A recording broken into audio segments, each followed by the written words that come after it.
Lin Wan, you're useless. You can't awaken even the most basic dewgrass seed. Why are you still wasting food in the agriculture division? Supervisor Wang's voice cut through the work shed, followed by scattered laughter. Lin Wan lowered her head and clenched the shriveled gray seed in her palm until her nails drew blood. This was Dawn Base in the 5th year of the apocalypse. Humanity survived among zombies, mutated animals, unnatural disasters, and its own collapsing morality. Strength was the only reliable form of protection. Lin Wan had no recognized ability, a frail body, and apparently no talent even for the lowest level of agricultural work. In the base hierarchy, that made her expendable. Please give me one more chance, she said. I know I can. Another chance. Supervisor Wang, a heavy-set woman in her 40s, almost laughed in her face. In 3 months, 9 out of every 10 seeds assigned to you have died. Do you know what a dewgrass seed is worth? Nearly half a ration bar. The base doesn't feed people who contribute nothing. Get out of my division. Leave the dormitory by tomorrow. And don't expect another ration. Losing the job meant losing food and shelter. Lin Wan would be forced into the lawless shantytown, where a woman alone could disappear in a night. Her former co-workers watched in silence. Some were indifferent, some pleased, and some briefly sympathetic before relief took over. In the apocalypse, compassion was a luxury few people believed they could afford. Lin Wan packed everything she owned into a faded backpack. 2 patched changes of clothes, an empty dented canteen, and half of a grain cake as hard as stone. She walked out of the damp growing shed beneath a sky the color of lead. Dawn Base was a settlement assembled from concrete ruins, abandoned vehicles, wire, and torn tents. The air smelled of rotting refuse, cheap fuel, sweat, and old blood. Lin Wan wandered without a destination. The shantytown promised disease and violence. Beyond the perimeter lay an even quicker death. Maybe death would be easier. She had fought for 5 hopeless years and had nothing left. She walked toward an isolated stretch of the perimeter and sank beneath a broken concrete wall covered in dark moss. Tears traced clean lines down her dirty face. The dead dewgrass seed remained trapped in her fist, the tiny object that had cost her the last place she belonged. Before the apocalypse, Lin Wan had studied botany and dreamed of owning a glass greenhouse. Then a worldwide burst of unnatural radiation changed the planet.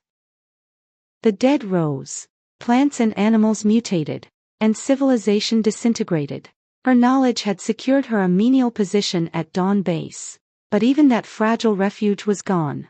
Her body cooled against the wall.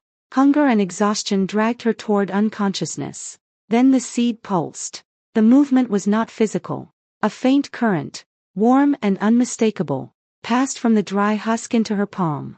For an instant, a point of tender green light shone across the seed. Lin Wan perceived it without using her eyes. She snapped awake and stared at her hand. Supervisor Wang's ability had detected no life in the seed.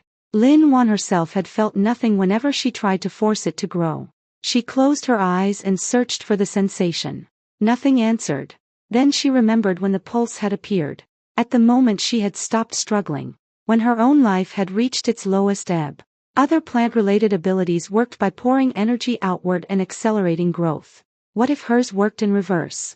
What if she could sense the last traces of life in a dead plant only when she entered a state of physical and emotional withering? She had to test it. Lin Wan relaxed against the cold wall. Instead of demanding that the seed awaken, she quieted her thoughts and listened. She let her exhaustion rise until she hovered near the edge of consciousness. The pulse returned. Green light glimmered for several seconds.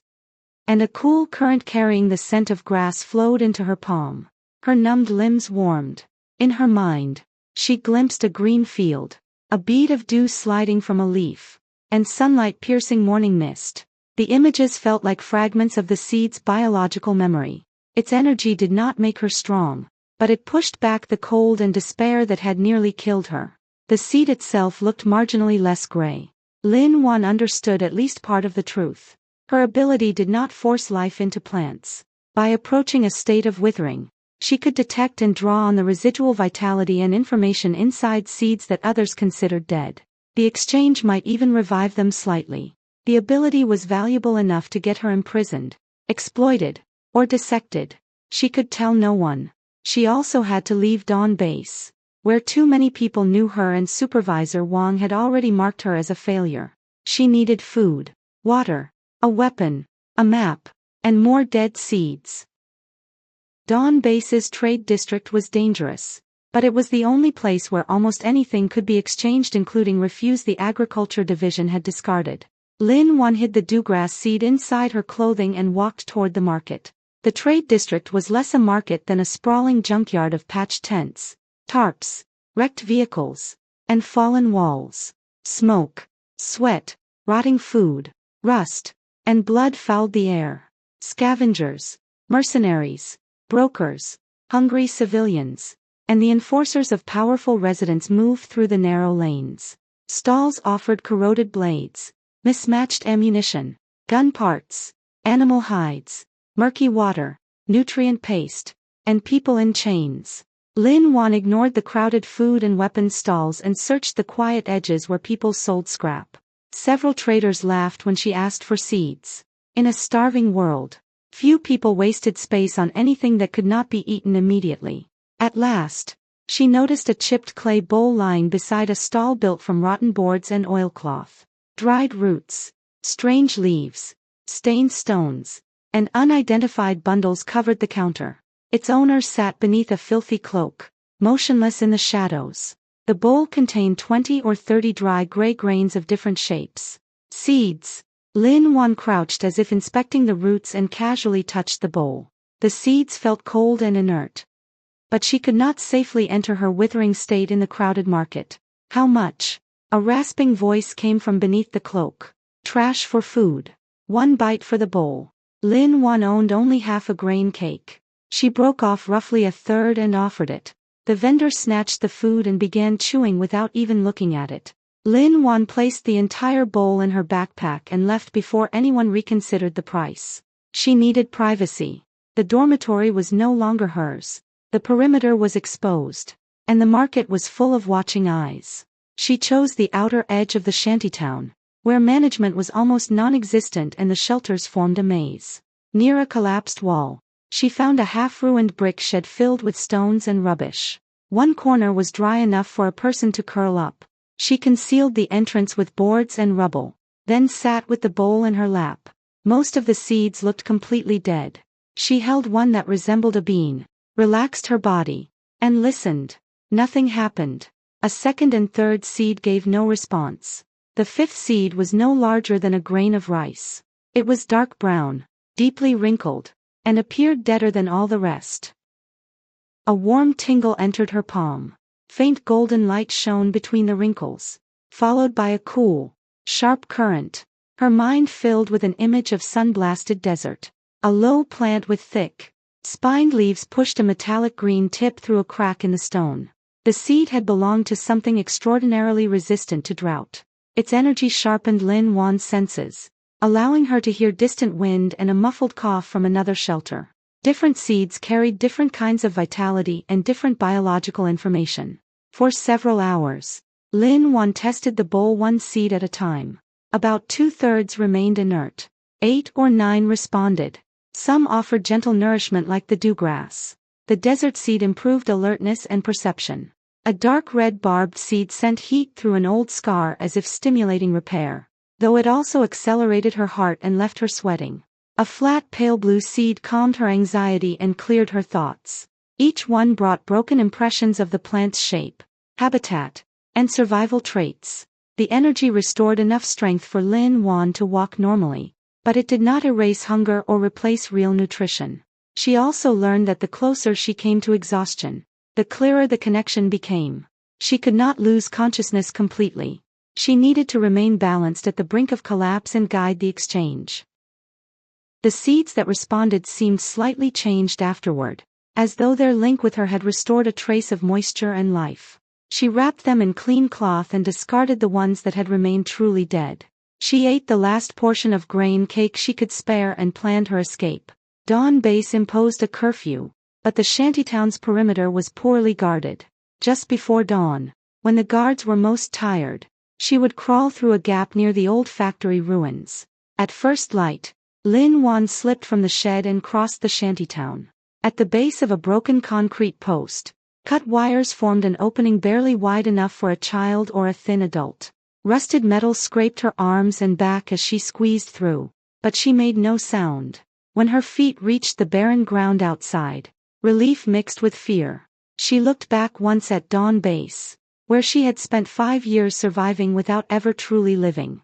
Then she turned east with her backpack, a rusty hand shovel, and the strange seeds hidden against her body. The open wasteland offered no real road. Dry gullies could conceal venomous insects, apparently firm ground could hide loose sand, and twisted plants might attack anything that came close. Lin Wan had no map and only a vague memory of the surrounding area. Her canteen was empty, and 1/4 of the grain cake remained. She stopped behind a boulder and took out the dewgrass seed. This time, she did not force herself to the edge of death. She relaxed and tried to understand rather than draw energy. After several minutes, she sensed a damp rhythm from deep within the seed. An image flashed through her mind. A shaded wall covered in moss and a drop of water falling from a broken pipe. The seed was responding to its need for moisture. Lin Wan looked toward a cluster of collapsed buildings. Ruins might contain shaded corners, old pipes, supplies, and other seeds. The site appeared to have been a small factory or warehouse complex. Concrete walls leaned over twisted steel frames. Lin Wan entered along an open edge, moving slowly and listening for animals or scavengers. In a half-collapsed tool room, she found a shallow pool of rusty water littered with leaves and dead insects. It was unsafe to drink, but it was more than she had found anywhere else. She dipped the desert seed into the water and opened her senses. The feedback came quickly. Rust, active harmful microbes, a trace of radiation, and water that life might tolerate only after settling, repeated filtration, and thorough boiling. Her ability could assess the relationship between a living organism and its environment. It had become a crude but sensitive detector. Lin Wan dug a small hole beside the pool and allowed some of the suspended sediment to settle. She folded the cleanest cloth she owned over her canteen and filtered about half a container of the clearer water from the bottom.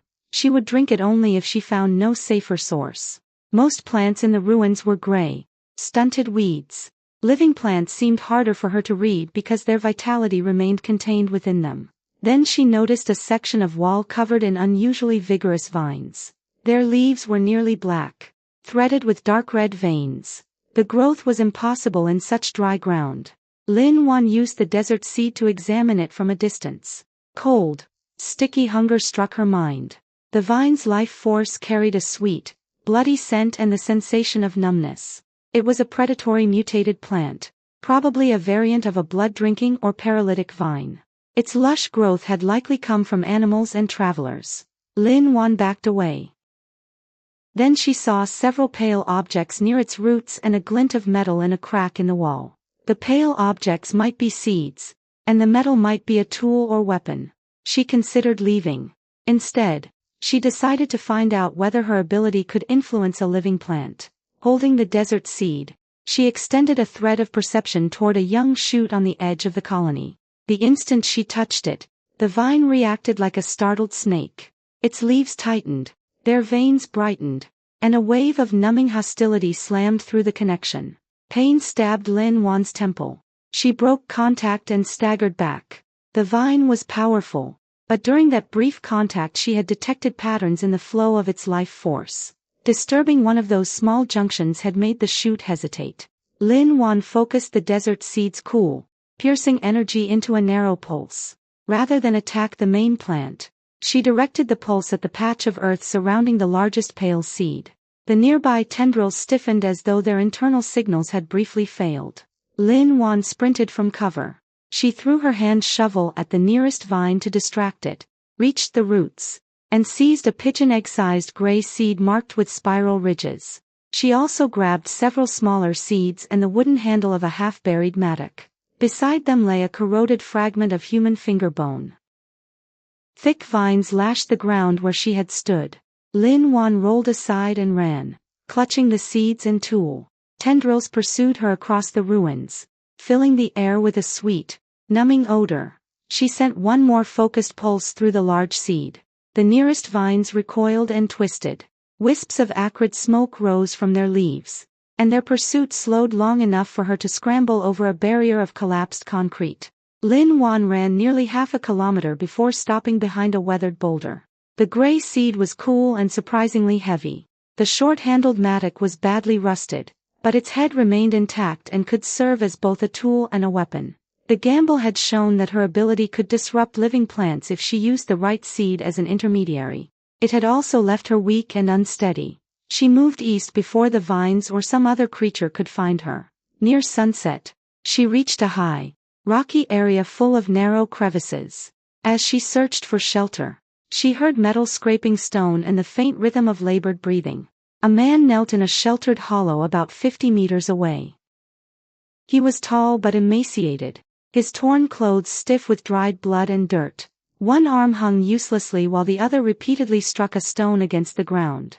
Every blow made his body shake. Lin Wan tightened her grip on the mattock. An injured stranger could be a trap or a desperate threat. She began to withdraw. The man stopped and turned toward her hiding place. Half his face was obscured by filthy hair and blood. The visible half was gaunt and gray. Only his eyes seemed alive, bright, alert, and painfully lucid. He watched her for several seconds. Then disappointment, or perhaps simple acceptance, crossed his face. He turned away and resumed striking the ground, as if she did not matter. Lin Wan hesitated. Something about his gaze did not belong to an ordinary dying survivor. His body suddenly convulsed. He collapsed, curling in agony as dark, foaming blood escaped his mouth. Reason told Lin Wan to leave. She had no medicine, almost no water, and barely enough strength for herself. Yet his last clear look stayed with her. Cursing her own curiosity and remaining compassion, she approached with the mattock raised.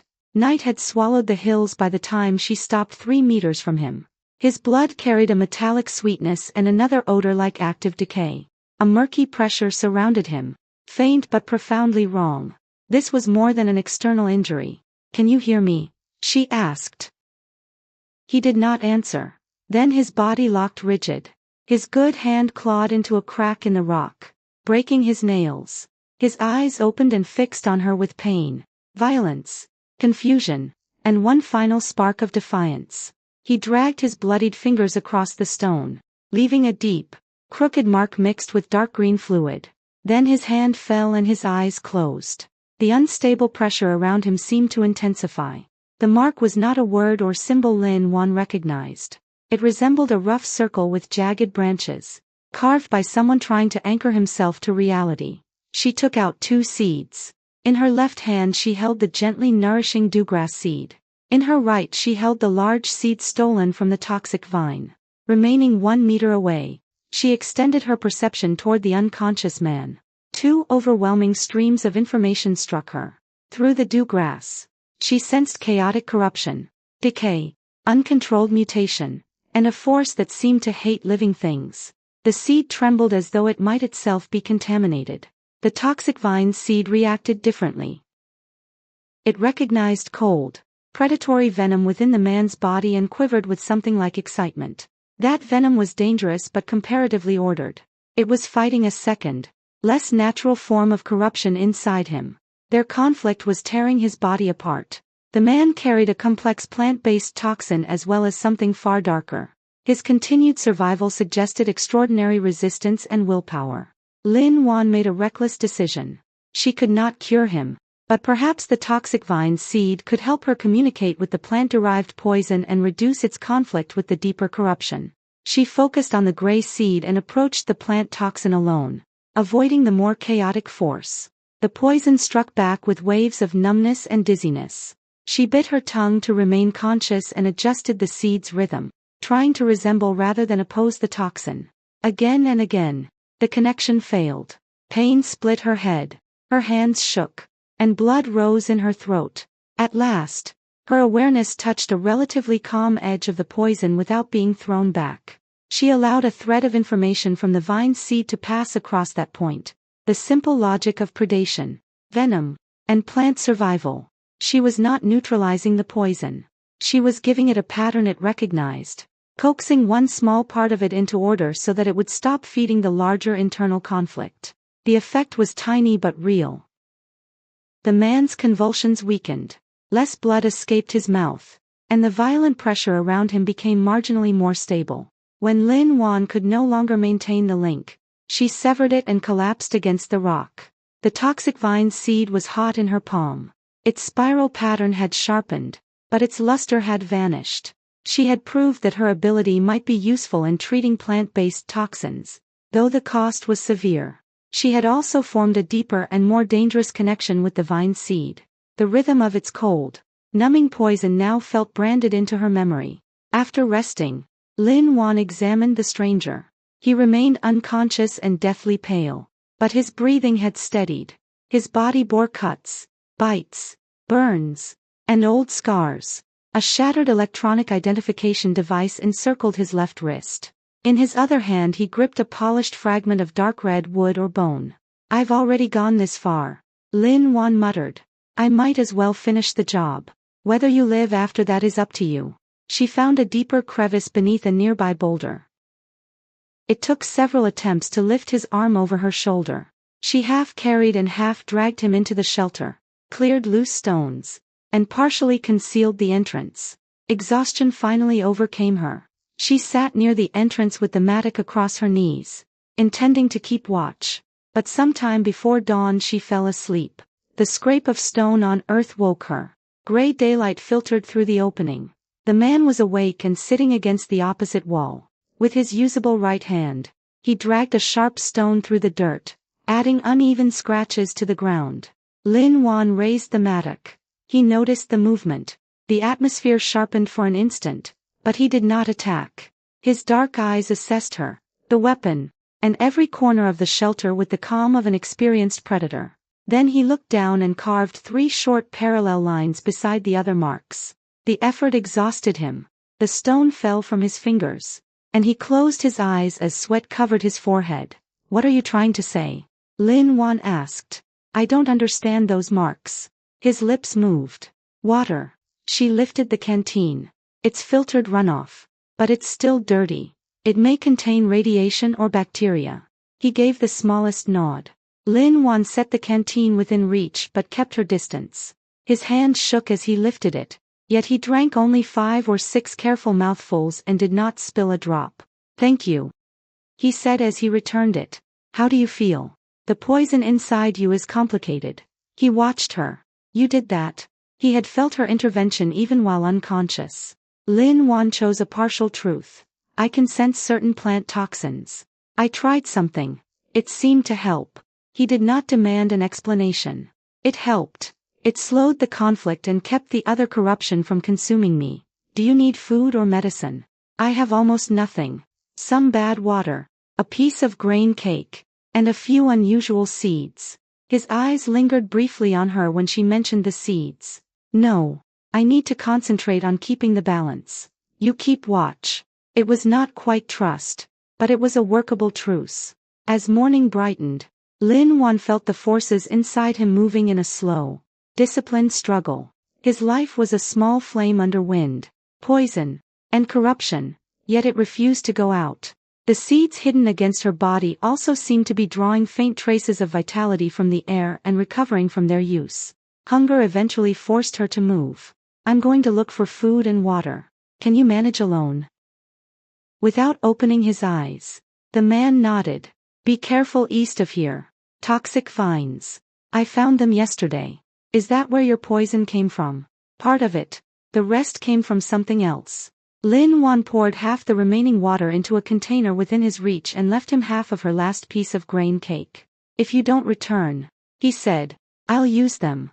About 15 kilometers east, there is a valley marked by a broken stone monument. It is relatively safe and has naturally filtered groundwater. "I will return. Stay alive. I spent too much effort on you for you to waste it." Something almost like amusement touched his eyes before he closed them again. Alone in the crevice, the man Lu Chen, a name Lin Wan had heard him murmur while Delirious studied the food, water, and scratches on the ground. Most of the marks meant nothing. He had clawed them into the dirt while pain and corruption tore at his mind. using physical sensation to hold on to his identity. The 3 later lines were deliberate. They tested Lin Wan's reaction and left a subtle signal for the rare ally or enemy capable of recognizing his trail.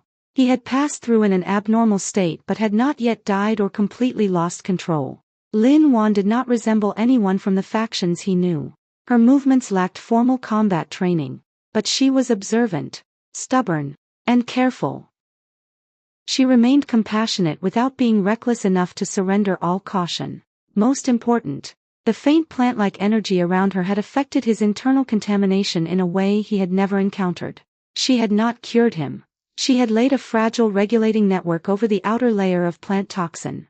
That layer now pressed against 2 deeper corruptions instead of joining them. One corruption drove uncontrolled growth and warped living tissue. The other carried an annihilating cold that tried to reduce everything to stillness.